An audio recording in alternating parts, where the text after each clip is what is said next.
La vente de lentilles par Internet, pour nous, c'est quand même, bien sûr que ça fait partie du temps moderne et des évolutions qu'il va y avoir, mais il y a quand même un risque de santé publique.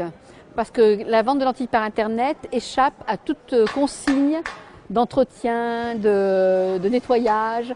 Bien sûr que sur les sites Internet, il est obligatoire d'avoir des consignes, mais comme toute consigne, la page de consigne peut être rapidement chantée en cliquant sur « J'ai lu ».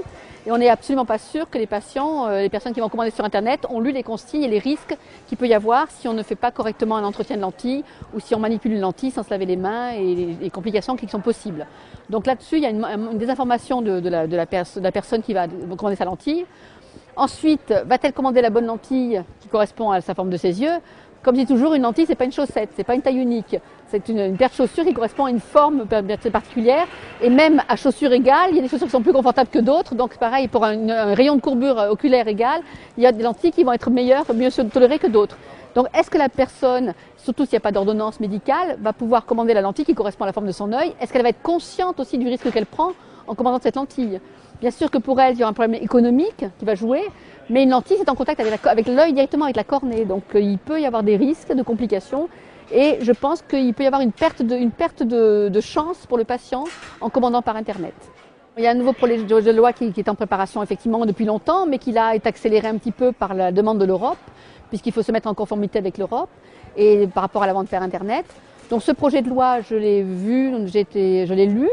Il y a un article qui m'a beaucoup surpris et qui m'a même inquiété fortement.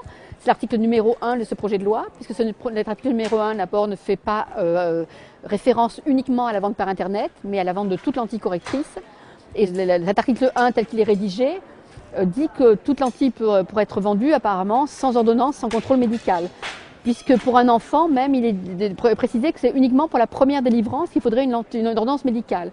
Or, un enfant de moins de 16 ans qui est équipé en lentilles nécessite un suivi médical sous peine de complications graves. C'est quand même pas anodin. Donc je pense que là, il y a une perte de chance aussi pour les patients. Et une étude a montré, qui a été faite par le professeur Boursier au CHU de Strasbourg, montre que quelqu'un qui est équipé en lentilles et qui n'a pas de suivi médical a 6 fois plus de risques de faire une complication que quelqu'un qui a un suivi médical régulier. Donc moi, j'ai fait un courrier aux autorités en alertant sur les risques de santé publique que pouvait avoir le fait de ne pas avoir d'ordonnance médicale et de contrôle médical pour les porteurs de lentilles. En sachant que bien que l'Europe a des législations, mais chaque État peut prendre des dispositions particulières pour protéger les porteurs, les patients qui sont porteurs de lentilles.